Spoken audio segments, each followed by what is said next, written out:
teman-teman, selamat datang di podcast Deg-Degan. Perkenalkan aku Hayomi dan kali ini kita udah kedatangan tamu Raja. Dan kali ini kita akan bahas tentang keterlibatan anak muda di bidang politik. Hai Raja, apa kabar? Halo, baik Hayomi. Lagi sibuk apa sekarang Raja? Sibuknya lumayan banyak, jadi kerja juga di perusahaan swasta gitu, yang gerak di bidang developer properti, hotel, sama penyewaan kantor. Terus ada bisnis juga, bisnis sendiri di bidang kontraktor perumahan sama penyewaan alat berat. Gitu. Okay. Kalau di bidang politik sendiri? Kalau di organisasi aktifnya tuh sekarang di Iluni Vokasi UI sebagai ketua umum. Habis itu ada NGO gitu.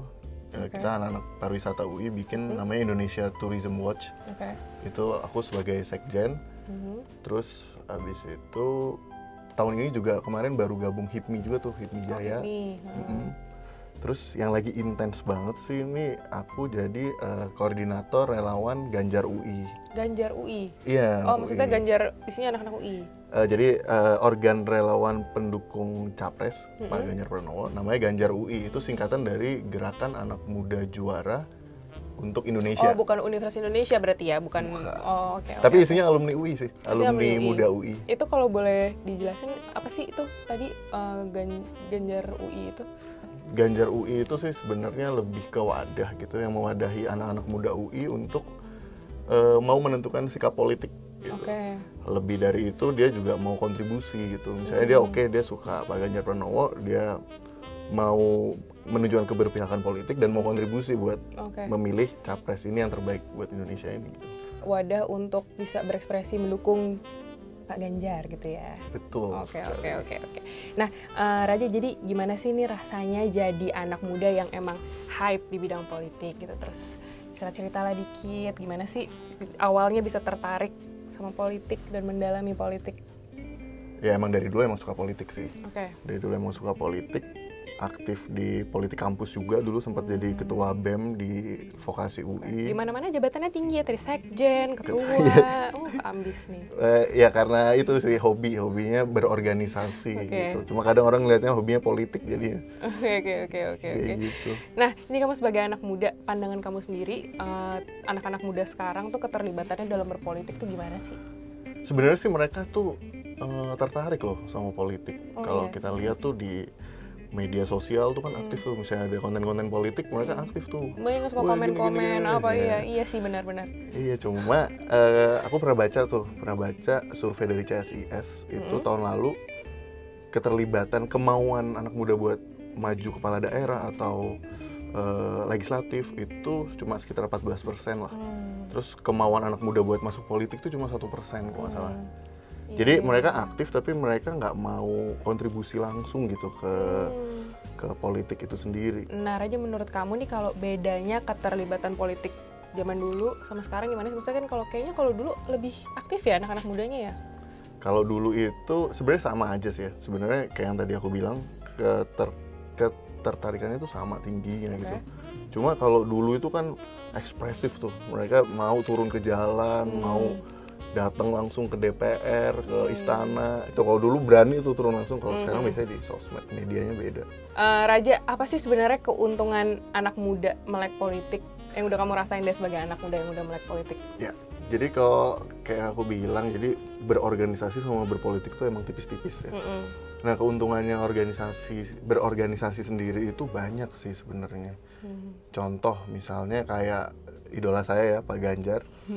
Nah, itu dia dari mahasiswa itu juga udah aktif.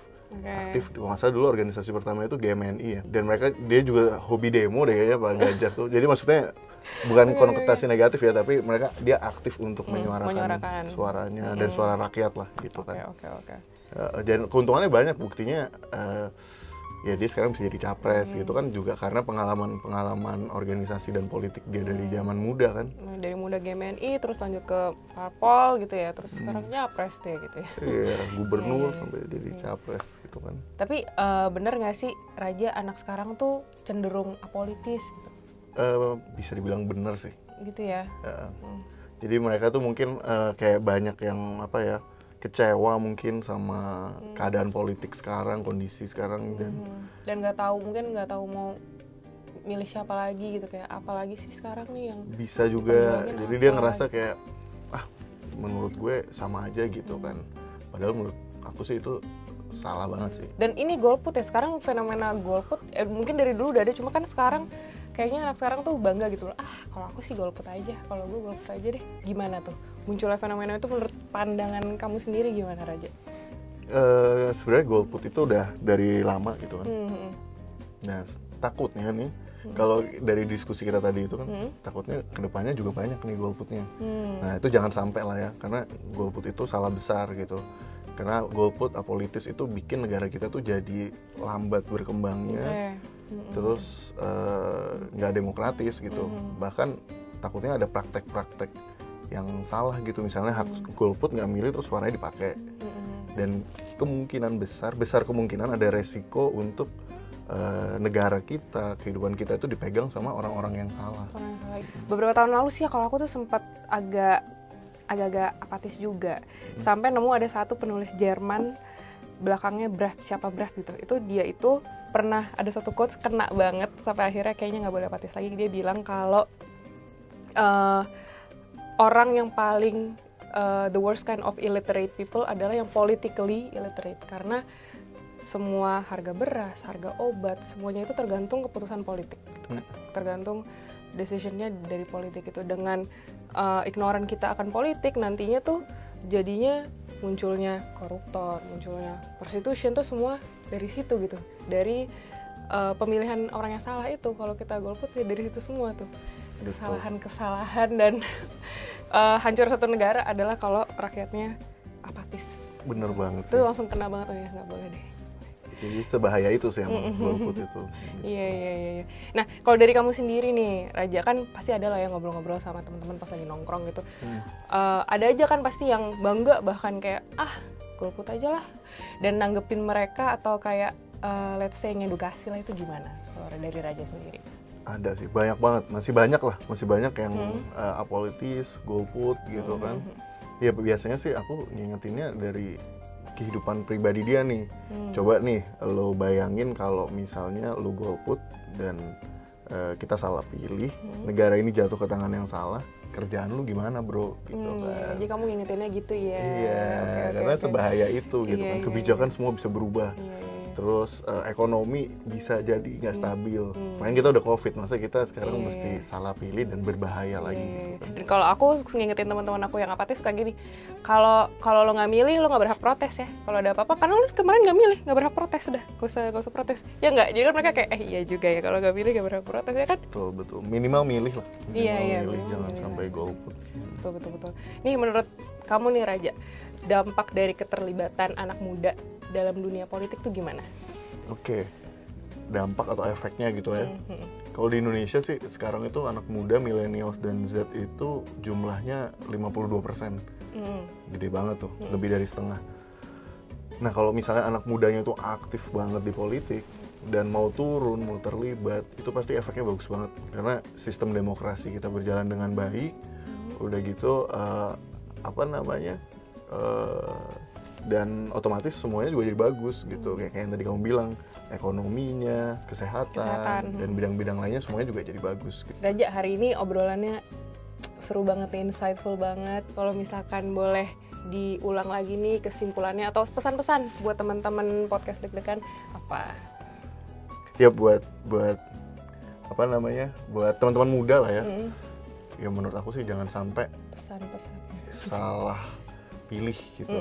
Cek lagi gitu track recordnya, riset lagi, cek sejarahnya, cek kepentingannya dan organisasi-organisasi yang dia pernah ikutin gitu. Jangan sampai salah pilih. Visi misinya juga bukan yang cuma di depan doang, tapi visi misinya. Bener, visi misi, tujuan, bahkan sampai praktek-prakteknya nih apa aja gitu kan.